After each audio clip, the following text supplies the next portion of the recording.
reste à découvrir, à explorer. Qu'est-ce qui se cache là-dessous, hein?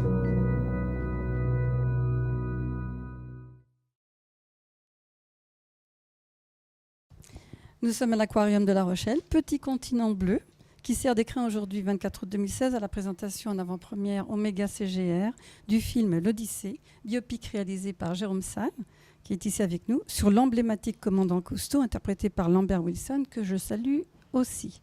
Bonjour. Bonjour à vous deux. C'est très gentil d'être venu après surtout la présentation à Angoulême. Donc maintenant, c'est une présentation à La Rochelle, qui est chère aussi et qui connaît bien le commandant Cousteau, avec notamment sa Calypso.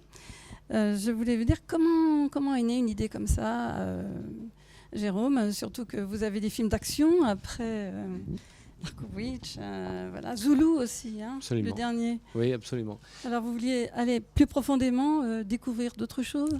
Oui, j'avais envie de... Alors, en fait, ça marche pas comme ça. Je me dis pas que c'est par rapport au film précédent. Je me situe pas par rapport au film précédent. C'est des envies. Donc, j'avais vraiment envie de raconter cette histoire parce que ça vient de loin, parce que ça vient de mon enfance, parce que c'est un personnage qui m'a marqué et qui me semblait tomber dans l'oubli. Donc, j'ai eu envie de raconter cette histoire. Je crois que c'est ça la motivation première. Et ensuite, oui, je pense que de toute façon, ça m'amusait aussi de faire un film très différent. Sans revolver, sans coup de feu, sans bagarre. Ça me faisait une variante. Et c'est important quand vous vous lancez dans les films, je crois, d'essayer de varier, essayer de vous mettre en danger en tentant d'aborder des sujets que vous n'avez jamais abordés. C'est toujours plus excitant. Alors évidemment, donc ça c'est un projet qui a mûri pendant de longues années, que vous avez commencé par coécrire avec... absolument, avec Laurent Turner, co-scénariste, oui, absolument. Et ensuite que vous avez repris tout seul, je crois, parce que vous aviez une idée peut-être... Oui, en fait, le scénario a connu plusieurs étapes, comme ça arrive souvent. C'était un scénario qui était très difficile à écrire, en plus. Alors, c'est vrai que j'ai commencé avec un co-scénariste, qui est Laurent Turner, qui est un scénariste absolument formidable. Ensuite, oui, les dernières versions, je les ai fait seul, parce qu'il y a eu des gros changements assez profonds. J'ai eu beaucoup de mal, au fond, à être satisfait de mon travail sur ce scénario. Et donc, les dernières versions, oui, je les ai fait seul, isolé. Alors effectivement, donc c'est pas du tout un grand thalassa sur grand écran, mais c'est surtout justement des relations familiales au sein d'un univers à découvrir et qui va mettre, non pas en péril, mais qui va mettre en juxtaposition justement le père et les fils. Ouais. Alors c'est là où j'interviens, c'est comment vous avez fait le casting justement pour trouver à la fois le père idéal qui est incarné par Lambert Wilson. Le père idéal entre guillemets, bien sûr. Lambert, une fois que j'ai eu la dernière version de scénario, celle que nous avons tournée, qui m'a semblé être la bonne version et le bon angle, Lambert a été une évidence. Donc je pense que j'ai dû finir le scénario en une fin de semaine, et j'ai dû l'appeler quelques jours après. J'ai pensé à lui d'ailleurs en écrivant le scénario, et ensuite ça s'est réglé en 2-3 jours. Je crois que l'envie était mutuelle, mais ça je peux passer du coup le micro à Lambert, il va nous dire son sentiment. Absolument, j'allais vous le demander d'ailleurs, Jérôme, merci. Vous anticipez sur mes désirs, donc c'est parfait. Et je voudrais juste corriger un peu. Vous avez commencé par dire que c'était un biopic sur Cousteau, et je ne pense pas qu'il s'agisse d'un biopic. C'est quand même un film qui choisit un angle spécifique, vous l'avez dit vous-même, sur la famille, sur l'intime, dans un paysage vaste à découvrir. Mais quand on dit biopic, on se dit on va se fader toute la vie. C'est un peu indigeste comme proposition, le biopic. Alors que je trouve que ce qui est extrêmement juste, c'est d'avoir rassemblé les éléments de la vie de Cousteau autour de son rapport avec Philippe, jusqu'à la mort de Philippe. Ça, c'est très fort. D'ailleurs, qui va l'emmener justement des années 50 jusqu'aux années 70-75, là où il va y avoir la grande découverte de ce magnifique Antarctique qui sera protégé. Donc, pour vous préparer, Lambert, à cette épique, à cette épopée, j'allais dire, parce que c'est vraiment une odyssée, mais c'est surtout une épopée, vous avez dû donc perdre beaucoup de gras. Kilos, de grammes. De gras, non pas de grammes. En fait, oui. La silhouette est tellement connue du commandant Cousteau, et il était très mince, très, très maigre. Je ne suis pas très fier de moi, parce que j'aurais vraiment aimé aller plus loin, un peu à l'américaine, en devenant très très très rachitique, mais j'ai pas réussi parce que j'ai beaucoup d'appétit et qu'en fait il fallait aussi faire de la plongée, donc aussi brûler des calories et voilà, ne pas tourner de l'œil. En fait, il y a une formation qui est plus intellectuelle. On se nourrit des biographies qui existent, des films qu'on revoit à nouveau. Je fais partie de la génération des gens qui ont découvert les films au moment où ils sortaient, pratiquement dans les années 60, quand j'étais enfant. Et donc, il fallait rafraîchir la mémoire. Et puis après, aussi apprendre à plonger. Mais ça, c'était finalement beaucoup plus facile de faire de la plongée que de faire la synthèse de toute cette vie absolument massive d'informations. Et on aurait pu faire 10 films sur Cousteau, parce que j'avais envie de tout savoir sur lui pour pouvoir en donner une vibration, une sensation. Mais là, je pense que c'est la substantifique moelle, comme on dit, qui a été extraite justement de ce que vous vouliez faire passer. Il ne s'agissait pas d'imiter, mais de donner une sensation du personnage. Pour ça, il fallait tout savoir sur lui, d'une certaine façon. Tout à fait. Et c'était assez conséquent, parce que c'est une longue vie, très dense. Cette dualité, justement, avec son fils Philippe, qui est à la fois... son père est son mentor, mais aussi Philippe va devenir un concurrent lorsqu'il va essayer de dépasser le maître. Ça vous rappelle aussi effectivement votre histoire, par certains côtés, puisque votre père George Wilson aussi est un, entre guillemets, monstre sacré, mais moi j'ai l'impression que l'élève a dépassé le maître en ce qui vous concerne.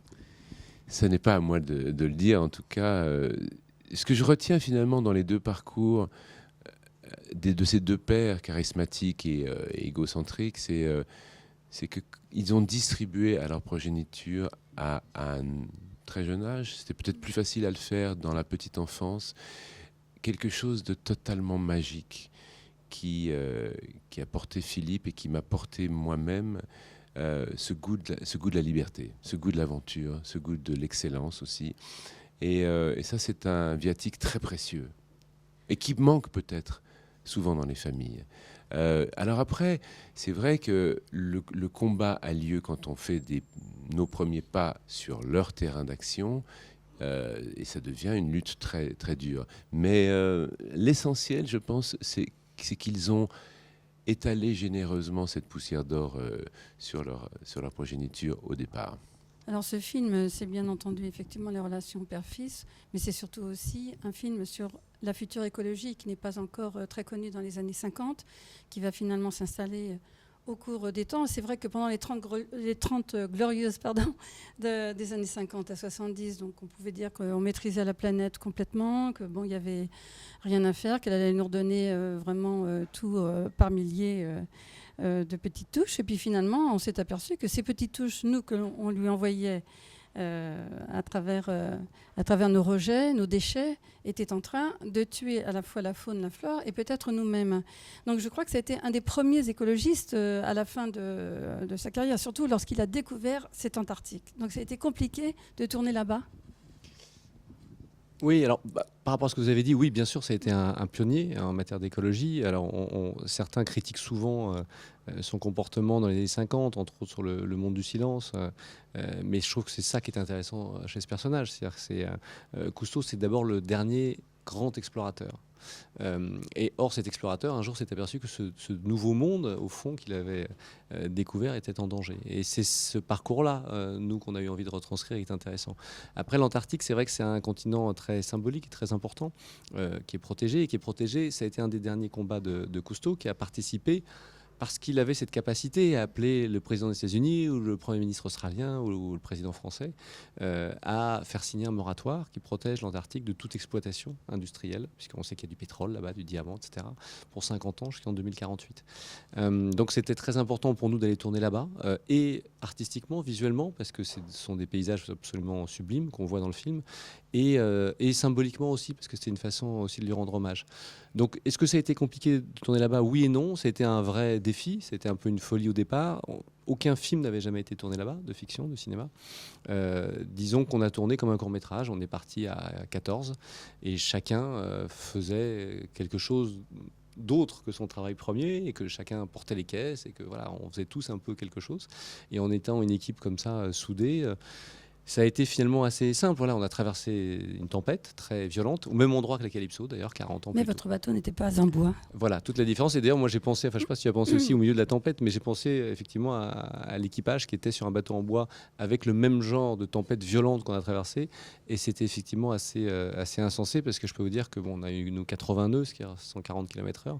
On est au bord de la mer ici, donc il y a pas mal de marins, je pense, qui se rendent compte de ce que ça signifie. Et c'est très, très, très, très spectaculaire. Mais en même temps, on ne s'est jamais senti en danger et on a été très soudés pendant ces 2 semaines ensemble. Et surtout, c'est un souvenir, c'est une expérience absolument prodigieuse, vraiment. Alors, je vais dire aussi, à côté de Lambert Wilson, qui joue le commandant Cousteau, il y a donc Audrey Tautou, qui joue la bergère, enfin la responsable, enfin sa femme surtout, qui est pendant 40 ans sur la Calypso, qui est libre d'esprit, qui navigue pendant 40 ans dans un monde d'hommes.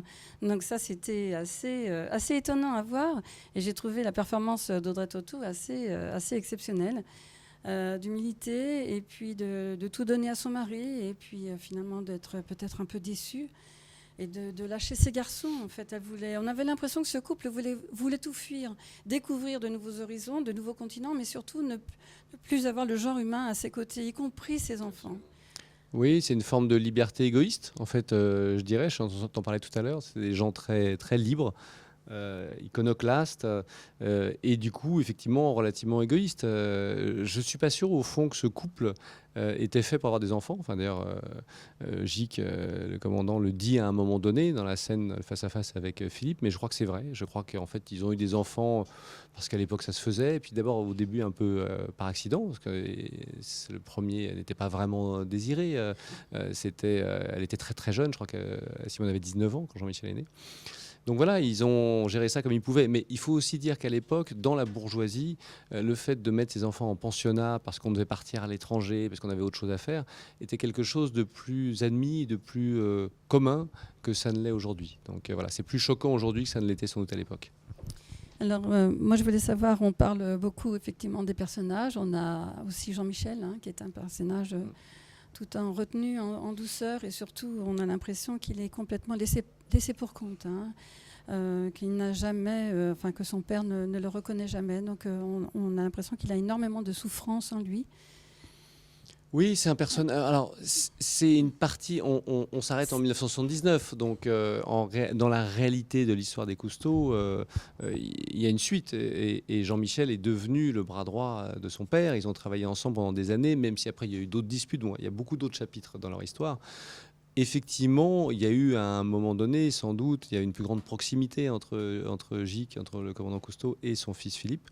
Et il y a sans doute eu, oui, peut-être qu'il y a eu une souffrance de la part de Jean-Michel, je ne pourrais pas parler à sa place, mais en tout cas, c'est ce que ça raconte, en tout cas, cette passion entre le père et le fils. Donc ça sera surtout à découvrir dans ce film qui va sortir le 12 octobre.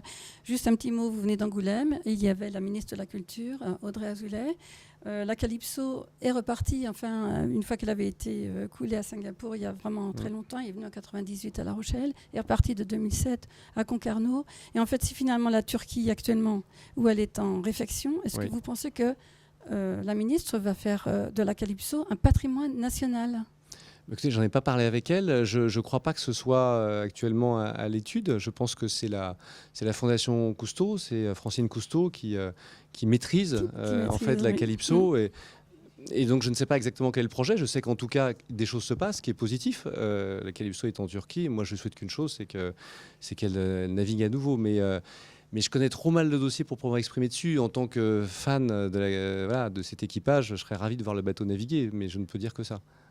Alors, très bien. Je vous remercie d'avoir été à La Rochelle. Merci à vous. Merci. Merci beaucoup, Lambert. Merci Jérôme.